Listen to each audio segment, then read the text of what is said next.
Hey, this is Mike Zwick from If Not For God podcast. Our show, stories of hopelessness turned into hope. Your chosen Truth Network podcast is starting in just seconds. Enjoy it, share it, but most of all, thank you for listening and for choosing the Truth Podcast Network. This is the Truth Network. Coming to you from an entrenched barricade deep in the heart of central North Carolina. Masculine Journey After Hours. A time to go deeper and be more transparent on the topic covered on this week's broadcast. So sit back and join us on this adventure. The Masculine Journey After Hours starts here now. Welcome to Masculine Journey After Hours, and we're talking about an interesting topic. I think it's pretty interesting. Not that it's not interesting other weeks. It is. Unless David makes a topic, it's not as interesting in those weeks. But fortunately, David never makes a topic. Anyway, we'll keep moving. The reason I said that is David's not got a microphone in front of him, and he's in studio, so I can pick on him a little bit, and he can't do anything about it. So, but if you didn't listen to the last show, David had some really good points on a very subpar movie clip, but it was some really good points, and so it would be good to go back and listen to that on our topic. Our topic are scars and bruises, and the role that they play. And it comes down to who you give the power of those scars and bruises to. Do you give them to God, or do you give them to the enemy, the world, all the other places you can take them other than God? So let me say it a different way. You can give them to God and have hope and healing and move to places of positive in your life, or you can give them anywhere else and not end up there. It's just really kind of that simple. And so what do we do with them? You know, we talked earlier on the first show about the Uncle Scar, you know, in Lion King. He's known based on the thing that happened to him. He has a big scar on his face, so that becomes his identity. You know, what things have you let become your identity that the enemy's whispering to you saying, oh, you're no better than this. You're no better than this wound you took, this betrayal that you faced, or this bad decision you made, right? What is he holding you hostage with? What are those things that's keeping you held down? And can't those scars become opportunities for victory? That you can talk about the power that God's done in your life. And Robbie did a good job of talking about the victory over pornography.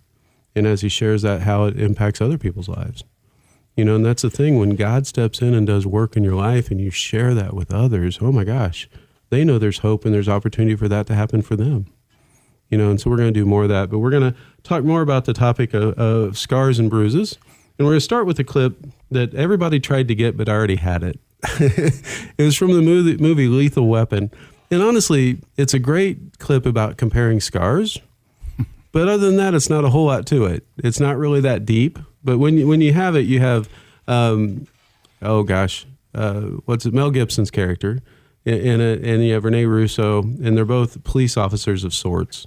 I can't remember what she is, and he's a police officer, a city police officer, and they're back at his trailer and they're talking, and they start comparing scars. And she's looking at his head because he has a fresh wound, and she sees a scar, and they start talking about it. And then at the end, when he's trying to show another scar, which in order to do that, he has to remove his trousers, she's okay with not wanting to see that scar. And so we're going to kind of listen to that and come back and talk about it. Hey, what is this, knife? Oh, that's an axe. Some guy mistook my head for a log. Yeah, that's a natural mistake. Wait, you saying I got a wooden head? Yeah. Look at that. It's a knife. Knife? Oh, that's very nice. Mm-hmm. Whoa, hey, this is all right. Oh, that's the pavement dragged in Crenshaw. Oh, yeah? Mm-hmm. Hey, that's great. Look at that texture. Look at this. Yeah. Same thing. 3rd and Highland. Dragged for about half a block, I'll tell you what. Feel that texture. Feel it. Cheese grater time. Moving truck. Moving truck? Yeah. Ooh. Moving bullet. Moving bullet. Yeah, here. Right here. This Bullets is the now. best. Oh, hey. Yeah, and it goes all the way through to the back. Right through. You're lucky. Was it 22? It's a 38, Rick. That's a 38? It's a 38. It's a 38? That's gonna. We'd be 30. Now, this is a 38. Yours is bigger than mine? I think so. I don't think so. Maybe not. But look, watch. A whole family of 44s on the back. Yeah. There they are. That's impressive. One coming through, one got stuck in my lung. I was breathing blood bubbles. It was disgusting. Bubbles. Yeah. Okay. You got one? Pump action, 12 gauge. Oh, yeah. Mm-hmm. Yeah, right down here. Oh. Went through. Oh, that must have hurt. When? Not too close. Riggs, if you were that close, I'd be dead. I can beat it. I can beat it. Have a look at this. I'll take your word for it. No, really, you gotta see this. I'll take your This word guy got a for it, 2-foot Riggs. knife. No, you're gonna love I'm this. sure. You're gonna love this. He stuck it right in my leg and he ground it around about 8 times. really hurt like a son I'll of a take your bitch. word for it, Rex. Yes, there is some redeeming value in it, in the fact that, they're comparing these scars out of joy that it didn't kill them and take them out. And I think there's some value in that, of realizing that these things that we think are so terrible, and they are terrible when they happen to us, that they're gonna affect us for life, but they don't have to. Well, that knife wound, Harold, he was pretty lucky he didn't go blind. Yeah, yeah. Makes me wonder about the group Third Eye Blind. But I don't know. Yeah. If you want to know what we're talking about, you'd have to email Robbie at masculinejourney.org, and he would be very happy. That's ROBBY at masculinejourney.org. He'd be happy to share the story on the temporary blindness that our friend Harold experienced at age 13 by hitting a part of his body you wouldn't think that would cause blindness. But that's a story that we'll just leave untold for right now. But yeah. Anyway, but what I liked on that clip from the standpoint was, you do hear people doing that they're comparing these things. When they start doing it, they don't get to any real depth. That's what I don't really like about it. It just stays on the surface, right? They're at least talking about some things. And some of it's interesting. You'll feel this. It feels like a cheese grater. It's like, ooh, that's kind of descriptive. Don't really want to hear that. But, these scars, when we talk about them, especially when we talk about the victory over them, right? That's where they have the power. That's where they have the impact.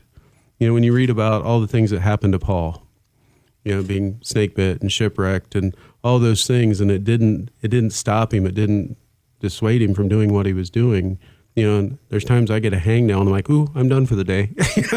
I can't proceed anymore. No, it's those things that, it's that perspective of saying, okay, God, I'm going to give this all to you.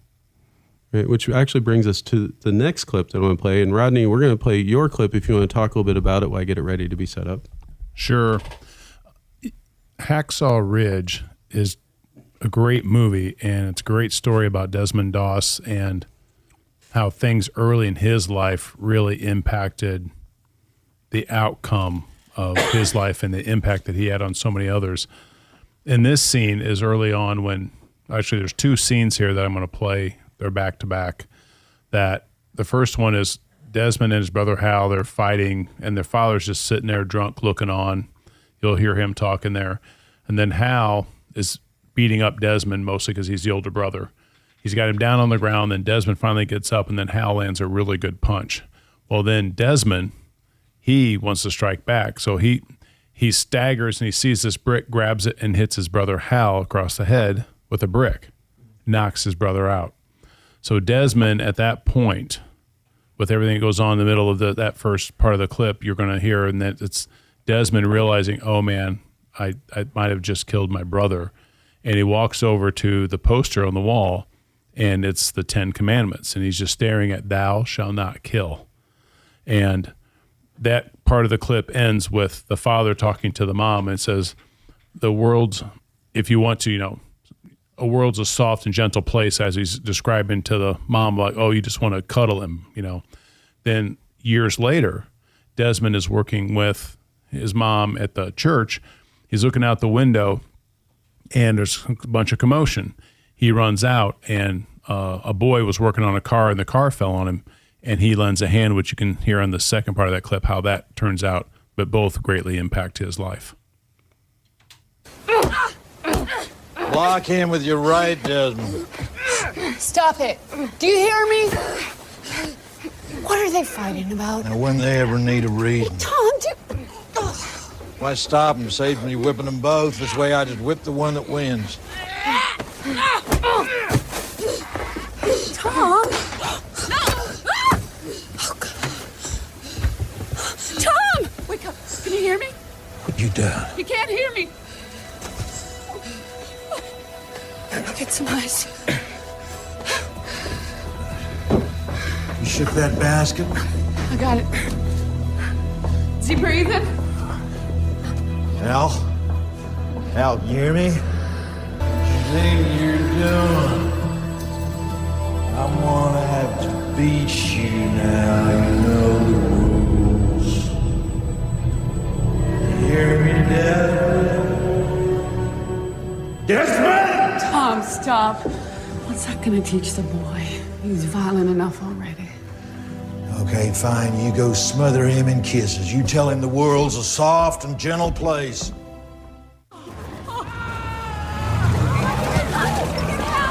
What's going on out there, Desmond? Get it out! Get it out! Drag him out. Just talk.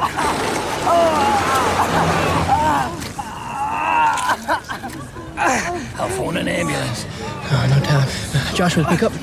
Quick. Okay.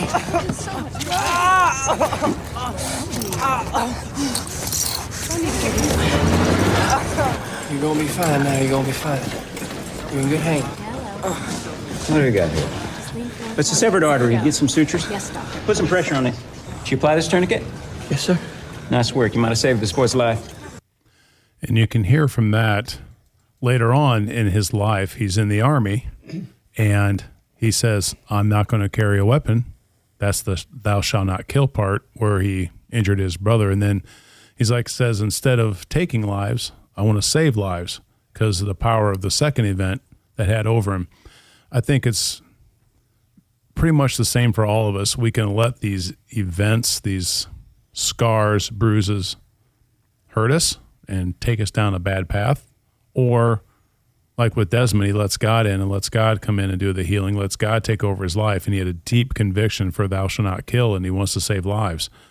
I want to fight along the other men, no different than anybody else. I just want to save lives rather than take it. A deep conviction comes from that spirit of God in him that just says, no, you're gonna stick to this. He took abuse after abuse from all the men around him. And in the end, he wins out with winning them over big time. And that's where, for me, it just is a really good example of, in 1 Peter, there's a couple passages. One is chapter 3 and then 13 through 18. Then I'll get into the other chapter with a few verses. But who is there to harm you if you prove zealous for what is good? But even if you should suffer for the sake of righteousness, you are blessed. And do not fear their intimidation. And boy, he got a lot of that. And do not be troubled, but sanctify Christ as Lord in your hearts, always being ready to make a defense to everyone who asks you to give an account for the hope that is in you, yet with gentleness and reverence. And again, Desmond did a great job with that. And keep a good conscience, so that in the thing in which you are slandered, and they slandered him greatly, those who revile your good behavior, and they reviled his good behavior, in Christ will be put to shame. For it is better, if God should will it so, that you suffer for doing what is right, rather than for doing what is wrong. For Christ also died for sins once for all, the just for the unjust, so that he might bring us to God, having been put to death in the flesh, but made alive in the spirit. And then even in chapter 4, 12 through 14, just gives more explanation here. Beloved, do not be surprised at the fiery ordeal among you, which comes upon you for your testing, as though some strange thing were happening to you. But to the sufferings of Christ, keep on rejoicing. And that's what you kind of really see in Desmond's life, is he keeps on rejoicing, so that also at the revelation of his glory you may rejoice with exultation. If you are reviled for the name of Christ, you are blessed, because the Spirit of glory and of God rest on you. And I just see the whole story of Desmond in that passage, that he constantly is looking for God for strength. And even when they're finally learning who this man really is and what's in him, they're, nope, we're not going to go into battle until Desmond's ready. And he's over there praying.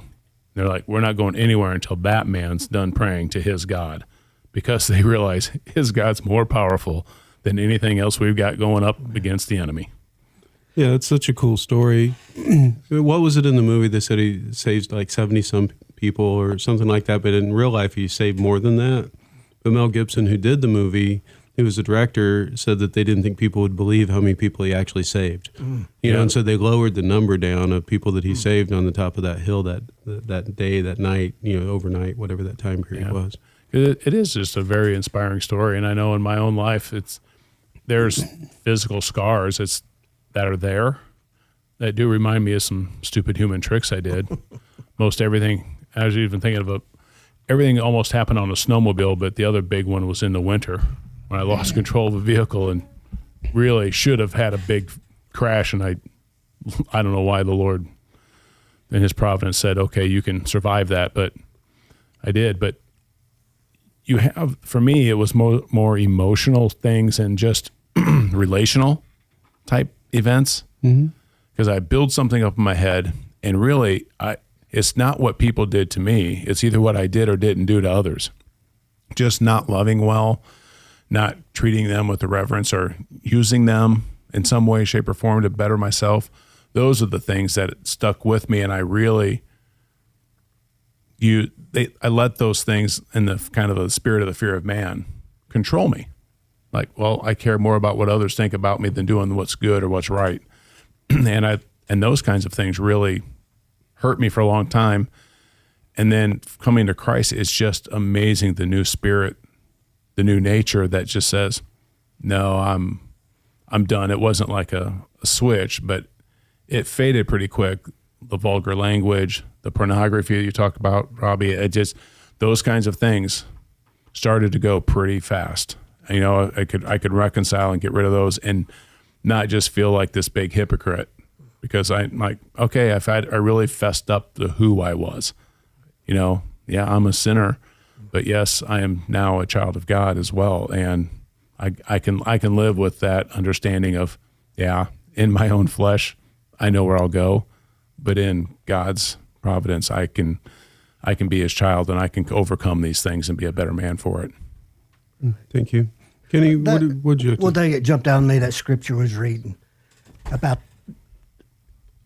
that word test. Because what we've been talking about, where do you take these hurts? Where do we get the healing?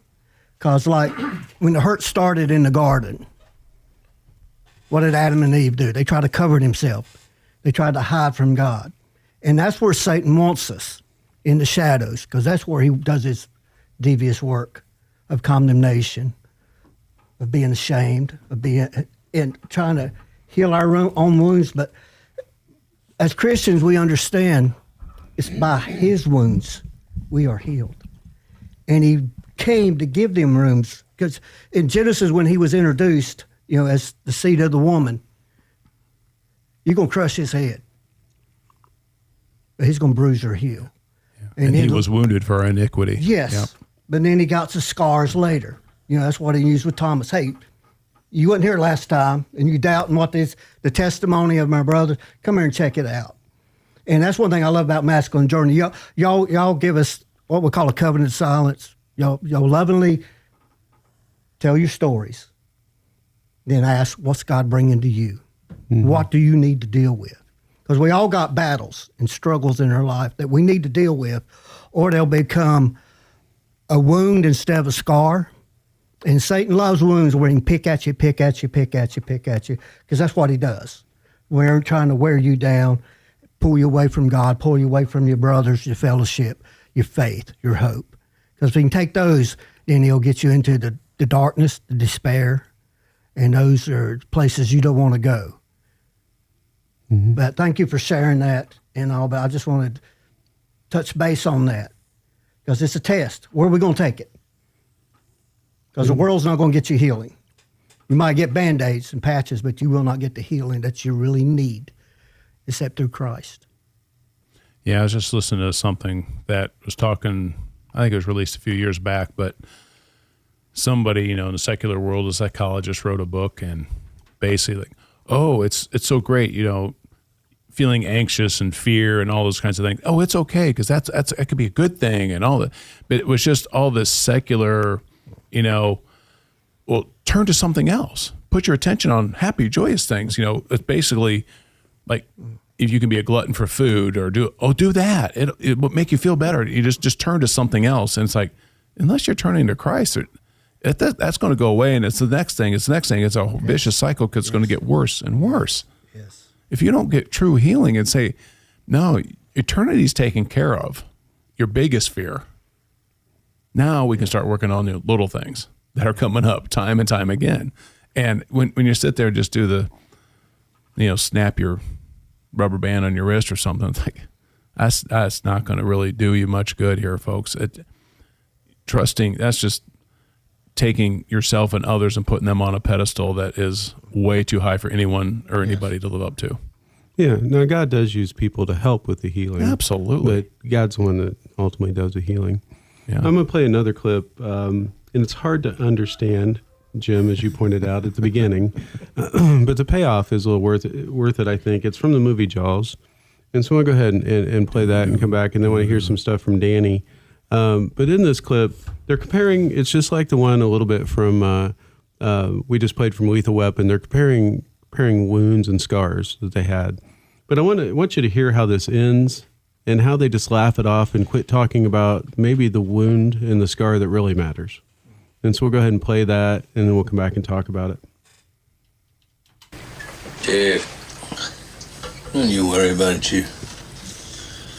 It won't be permanent. You might feel something permanent. Just put your hand underneath my cap. Just be a little lump. Knock on Olin, St. Patty's Day, Boston. I got that beat. Some moray eel. Bit right through my wetsuit. Well, nope, no, listen, I don't know about that, but I entered an arm wrestling contest in an Okie bar in San Francisco. You see this? Now I can't extend that. You know why? Got to the semifinal, celebrating my third wife's demise. Big Chinese fella, he pulled me right off.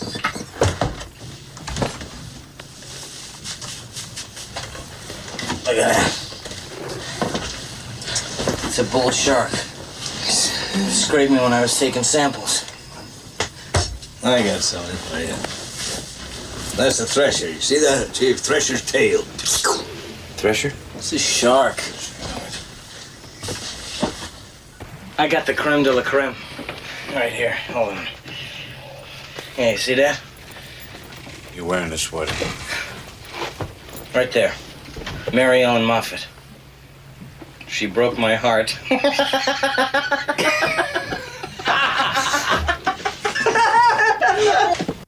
They laugh it off at the end, but if you think about it, that's the only thing that was shared that required any depth, to really enter into the part of a conversation.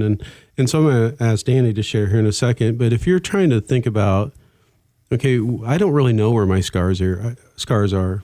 Here's some things to think about. Where do you feel like you're all alone? That no one else could understand where you're at? And there's probably a scar involved there. There's probably a wound somewhere there, right? That it's a place that God needs to dig in. Where are you angry with God? Where do you feel like he wasn't there for you, or he cheated you, or he left you hanging? That's probably a good place to start. And we're looking around this room, so far we're 2 for 2 on people that's felt those ways. You're not alone. And just asking God, okay, where can you uncover something that you want to work in here? Remind me. Take me back to it. David did a great job of saying, hey, I picked this clip mainly because I wanted to irritate Sam, and I like it. But then God worked in that clip all day and reminded him of something he really needed to hear, right? And so God will outwork you. You just got to invite him into it. And so, Danny, I'd like for you to share a little bit about your story of dealing with some scars or the way God's kind of worked with you on it. Yeah, I love the clip I come across this week in a devotion. You had threw this topic out, and I wasn't looking, but Dallas Willard says, feelings are good servants, but they are disastrous masters.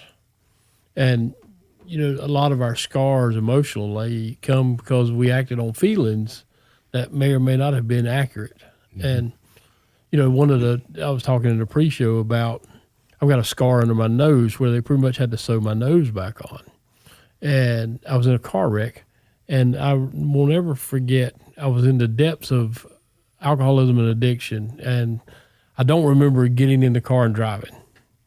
And I drove all the way across town, which it wasn't a big town, but I drove all the way across town, and I ran off the road. It was an icy night, and I ran off the road, and when I came to, the car was sliding down the ditch, and I hit a concrete drain culvert, ripped the suspension out from under the car, and my nose bounced off, or my upper lip bounced off of the steering wheel, bent the steering wheel.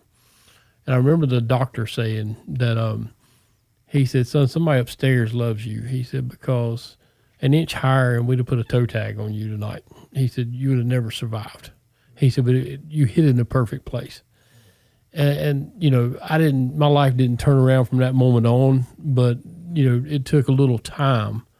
But I can look back now, and I made the comment earlier that if I forget about grace, it's right under my nose, because my life has obviously changed from that moment on to now. Being free of that, and and beginning with this ministry and coming into breaking some agreements, because all that stemmed a lot from a marriage that broke up and having a child taken away for a period of time. But, when God begins to pull at those vines and those roots, I thought of a story, or my first grade teacher embarrassed me in front of the class. She threw papers in the floor. And from that moment on in school, if I didn't like the teacher, I got bad grades. I didn't apply myself to get at them based on feelings, which is ludicrous in a sense. But when you sacrifice yourself on the altar of acceptance, this is how you live your life. And God has begun to unravel so much of that in the last year and a half. And so, what we do here is serious business. I mean, we laugh, joke, and cut up with it. It's serious business because there's so much entwined in our lives. There's scars and there's wounds and stuff that have to be healed. And the only way to do it is to take it to Jesus. Yeah, and just say, God, I'm going to leave it at your feet. Right? Anyone else have anything you'd like to share? Yeah, I had a number of serious physical things that happened to me, but I realized through journaling, actually, I was like, God, what are you getting at? Why do I keep, why am I getting this happened to me, that happened to me? And he was trying to get at that I had an agreement to break, that I wasn't lovable. And all the people that poured out to me during those illnesses and whatever were breaking that agreement where, come on, Robbie, look at this. All these people are loving on you intensely, right, during that. And so I think it's a great idea when you're undergoing a lot of suffering in some way to ask God, okay, what's this about? Is there something that you need to get at? And that was the deal. Well, thank you, Robbie. And please go to masculinejourney.org. We'll talk with you next week. This is the Truth Network.